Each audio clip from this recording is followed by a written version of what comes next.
네, 정의당 지금 원내수석 부대표를 맡고 있습니다. 김재남입니다. 다시 인사드립니다. 이 자료집에 토론문이 다소 거칠더라고요. 사실 제가 쓰질 않았습니다. 그래서 새벽에 두 분 발제문을 꼼꼼하게 읽고 제가 좀 몇 자 새로 적었습니다. 그래서 제 글을 좀 중으로 토론을 읽는 것으로 하겠습니다. 이 앞문물을 좀 빼고 얘기를 드리겠습니다. 정치개혁의 핵심은 추락하는 민주주의를 바로 세우고 민주주의 기제가 작동하도록 하는 것입니다. 지금의 양당 중심의 양극화된 정치는 다양한 사회적 이해와 요구를 대변하지 못하고 시민은 정치 환멸을 받고 정치로부터 멀어지고 있습니다. 이렇게 국민의 다원화되고 다양화된 가치와 이해를 대표하는 대표성을 확보하는 것, 그리고 대표성을 정책과 실력으로 책임있게 실현하는 것, 그리고 대표성 간의 견제와 균형을 갖추는 것, 이것이 저는 정치개혁의 핵심이고 민주주의를 바로 세우는 일이라고 봅니다.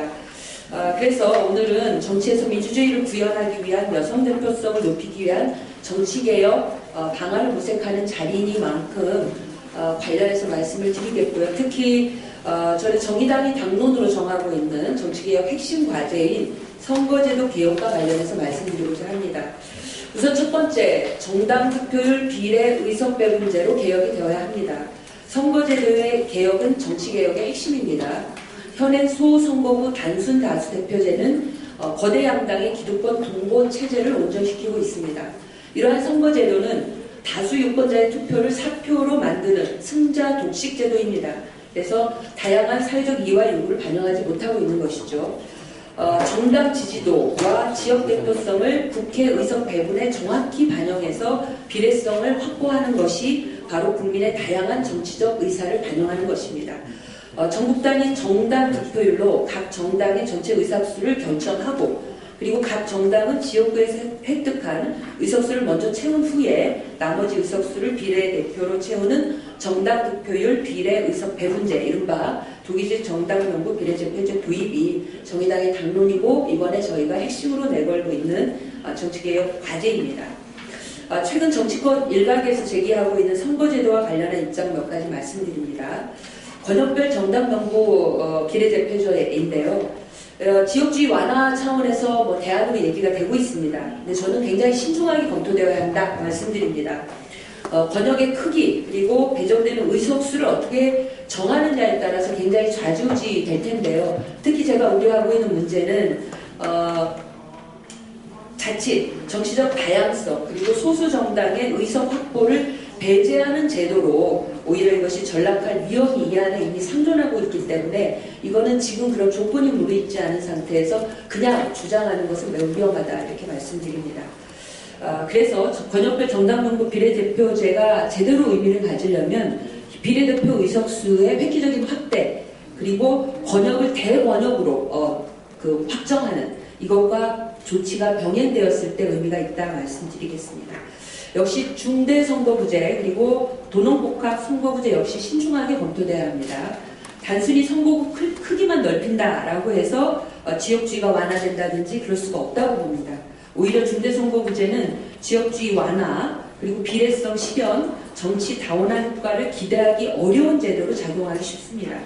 선거운동 지역이 넓어지는 만큼 여기에 비례해서 돈선거, 조직선거, 더더군다나 끼리끼리 파벌정치를 만들 수 있는 그런 위험이 있다. 그렇기 때문에 여성의 정치 참여 그리고 비례성을 높이는 데는 장애로 작용할 수 있다. 이렇게 말씀드리겠습니다. 서표율 또한 저는 반대합니다. 이거는 우리 손복준 교수님과 같은 의견이죠. 서표율제는 사표 방지, 정당 정치 발전, 그리고 비례대표성을 크게 훼손할 수 있습니다. 그렇기 때문에 여성 대표성 제고를 위해서도 반대해야 된다 이런 의견을 드립니다. 두 번째 저희 당론과 연결해서 많은 분들이 얘기하셨는데요. 비례대표 의석수를 확대해야 합니다. 이건 대전제고 정말 가장 중요한 원칙이 된다고 봅니다. 말씀하신 것처럼 현행 비례대표 의석수는 전체 300석 중에 54석, 18%입니다. 비례대표자라는 게 뭡니까? 여성, 장애인, 청년 이런 다양한 세대, 계층 정치적 소수자를 대표해서 의회 진출하자고 하는 것입니다. 그리고 사회의 다양한 요구, 그리고 사회 약자를 대변하는 소수 정당의 적극적인 의회 진출을 보장하자는 제도가 바로 비례대표제입니다. 그렇기 때문에 저는 여성 대표성 제고를 위해서도 비례대표제가 그 의의를 높이기 위해서 현행 비례대표 의석수는 100석 이상으로 획기적으로 확대돼야 된다라는 말씀을 드립니다. 말씀 주셨는데요. 우리나라 의원 수는 인구 대비 17만 명당 1명입니다. 선진 나라들이 거의 뭐 13만, 4만 이렇게 수준이라고 볼 때 굉장히 높고요. 그래서 국회의원 1인당 대표성이 높다는 문제는 결국 행정부의 사업과 예산에 대한 통제를 실현하기가 매우 어렵다라는 점이고요. 또한 다양한 계층의 요구를 반영하기 어렵다. 한마디로 민주주의가 정상적으로 작동하기 어려운 기제다, 어려운 문제다라는 것입니다. 그래서 정의당은 비례대표 의석수를 획기적으로 늘리는 비례대표 의석수를 늘려서 지역구 의석 240석 건드리지 않는 거죠. 지역구 의석은 비례대표 의석은 2대1 기준으로 1대1로 하면 좋겠습니다만 일정 점진적인 안으로 비례대표 의석 110석으로 해서 의원 정수 360석으로 확대해야 된다고 하는 이 안을 이미 낸 바 있고요. 많은 국민들이 국고 또 세비가 늘어나는 문제를 우려하고 계시기 때문에 세비 총량제를 제안한 바 있습니다. 저는 지금 선거구 획정위원회가 구성이 돼서 활동 중에 있는데요. 선거구 획정위원회는 이러한 안들을 받아서 사회적인 합의 과정을 거쳐서 적정한 의석수를 확대하고 그에 따라서 비례대표 의석수 비율을 확정한 다음에 그 다음에 지역구 선거구 획정을 어떻게 할 것인가 하는 걸 마련하는 게 합리적인 방안이다라는 의견을 드리겠습니다. 저는 이에 따라서 최근 헌법재판소 그 헌법 불합치 결정에 따라서 지역선거구 이제 전면 그 재획정을 연말까지 해야 되는데 지역구 의석을 살리려고 비례대표 의석수를 축소하려는 이런 시도는 당연히 중단되어야 한다라고 단호하게 말씀드립니다. 세 번째 드릴 말씀은 완전 국민경선제 법 제도화에 반대합니다. 이 제도는 각 정당이 후보 선출 과정에서 국민의 의사를 수렴하고 공천 과정에서 투명성 개방성을 확대한다는 의미 저는 충분히 공감합니다. 그러나 공직자 후보 선출의 과정이라는 것은 정당이 존재해야 하는 이유입니다. 정당의 고유 권한입니다. 그렇기 때문에 정당은 비전과 정책에 따라서 책임있게 후보를 내고 국민의 심판을 받는 것이 당연한 정당 정치의 원리라고 봅니다. 그러나 이렇게 국민공천제를 법제도화한다는 것은 정당의 정체성을 약화시키는, 그렇지 않아도 정당 정치가 무력화되고 있는데 정당 정치를 완전히 무력화시키는 길이고요.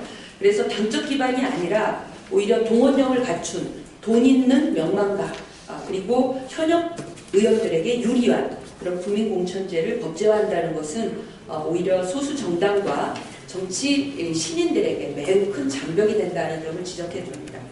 특히나 정치 영역에서 성평등이 이루어지지 않은 이런 조건에서 이런 경쟁 방식은 여성 정치인 그리고 소수자에게 매우 불리하다는 점입니다. 최근에 김무성 새누리당 대표께서 국민경선제 그리고 30% 여성할당 의무제를 동시 병행한다라고 말씀을 하셨는데 저는 이게 과연 될 수 있을까 매우 의무시된다라는 점을 드리겠습니다. 오히려 각 정당이 국민들의 참여 폭을 넓히면서 어떤 정당의 혁신, 정당의 개혁, 그리고 대중정당으로의 그런 믿음직한 정당으로 개혁하기 위한 노력을 좀 먼저 해주시기를 부탁을 드리고요. 특히나 정당이 정말 국민경선을 하겠다면 각 당이 알아서 하십시오. 이걸 법제화해서 국고까지 들여서 하는 것은 저는 반대한다는 점을 다시 한번 말씀드립니다. 마지막으로 30% 여성할당제 말씀 주셨습니다. 당연히 정치관계법 개정 등을 통해서 의무화돼야 된다, 법제화돼야 된다라는 공감을 드립니다. 정치에서 성평등을 실현하고 여성의 정치 참여를 획기적으로 달성될 때까지는 여성할당제는 반드시 의무화하는 것이고 선거제도 개혁의 원칙이자 보편적인 누리되도록 저도 노력을 하겠다는 말씀을 드리겠습니다. 특히나 여성의 정치 참여 비율 이 얘기는 말씀을 하셨기 때문에 약하고요. 다시 한번 강조해서 말씀드린다면 비례대표 의원 정수의 획기적인 확대가 여성 대표성을 높이는 길이라는 것입니다. 그래서 비례대표 의석수 확대와 함께 비례대표 50% 여성 할당으로의 개혁은 반드시 함께 이루어져야 된다는 말씀드립니다. 특히 오늘의 또 주요하게 강조가 돼야 할 점이 지역구 30% 여성 할당제 의무화라고 말씀드리겠습니다. 정의당도 그렇고 새정치민주연합, 새누리당 모두가 지역구 30% 여성 할당에 대해서 모두가 얘기를 하는데요. 이걸 어떻게 현실화할 것인가, 어떻게 법적으로 강제할 것인가가 중요하다고 말씀드립니다. 일부 30%는 할당을 하되 안 하면 보조금을 10%, 50%, 5%, 10% 낮추겠다. 저는 이런 방식으로는 이게 30% 여성 할당제가 지역구에서의 30% 할당제가 보장되기 어렵다라고 보고 있기 때문에 현실적으로 가장 올바른 길은 우리 김원홍 연구위원께서 말씀하신 것처럼 각 당의 당원 당규로 의무화할 뿐만 아니라 법제화가 선결되어야 한다는 점에 매우 공감하고 중요한 의견이라고 말씀드립니다. 저는 이런 기본적인 선거제도와 함께 마무리를 드린다면 여성 정치인이 곧 성평등 정치인이라는 의미는 아닙니다. 그렇기 때문에 여성 성별 비율의 평등과 함께 저는 성인지적 정책의 질적 성장 그리고 또 여성들이 적극적으로 당내에서 고위직 당진 역할을 또 열심히 맡는 일, 또 이렇게 여성들의 질적 성장이 이루어졌을 때 국회 상임위원장도 여성위원장 정도의 배분을 넘어서서 모든 분야에서의 확대가 될 것으로 보면서 정치적 발언력과 영향력을 확대하자는 말씀을 드립니다. 마무리로 드리면 이 자리에는 원내의 3당 여성위원회가 모두 참석을 하셨습니다. 그래서 다른 어떤 의제보다 이 의제는 공통된 의제가 있다고 생각하고 공동의 목소리가 있다고 생각합니다. 그래서 정치에서 여성 대표성을 획기적으로 높일 수 있는 정치 개혁안을 여야 없이 단일안으로 만들어서 여성 정치인의 목소리로 추진할 수 있는 그런 장이 되기를 바라면서 제 토론을 마치겠습니다. 저는 본회의장으로 달려가겠습니다. 경청해 주셔서 감사합니다.